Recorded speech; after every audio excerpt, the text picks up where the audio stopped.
Hello everyone. అహంకారం అనేది అగ్గి వల్లే మనిషిని కాల్ చేస్తుంది. ఈ పదం కరెక్ట్గా పేటీఎం సీఈఓ విజయ్ గారికి సెట్ అవుతుంది.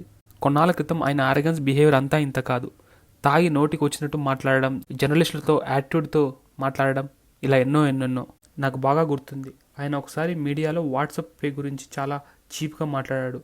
అది పెద్ద గల్బుల్ సిస్టమ్ అని, దాని యూజర్సే ఏదో ఒకరు వచ్చి కొడతారని మీడియా ముందు చాలా చీప్గా మాట్లాడాడు. కానీ సీన్ కట్ చేస్తే పేటీఎంని ఆర్బీఐ బ్యాన్ చేసింది. February 29 తర్వాత పేటీఎం సర్వీసెస్ అనేవి చాలా క్లోజ్ అవుతాయి. దీనికి కారణం ఏంటో అనేది సింపుల్గా ఎక్స్ప్లెయిన్ చేస్తాను.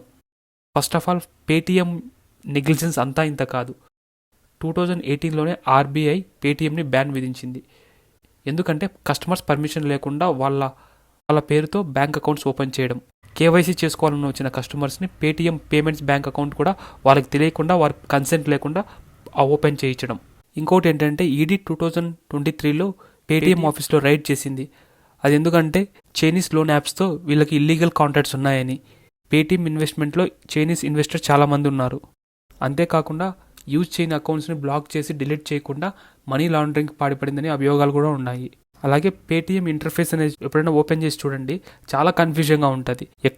మనం ఎక్కడున్నామో మనకే అర్థం కాదు. అదే ఫోన్పే కానీ గూగుల్ పే కానీ చాలా సింప్లిఫై చేసి కస్టమర్కి కానీ, చదువుకున్న కస్టమర్కి కానీ, చదువులేని కస్టమర్కి కానీ వాటిని చూస్తేనే అర్థమవుతుంది. కానీ ఇది పేటీఎం అలా కాదు.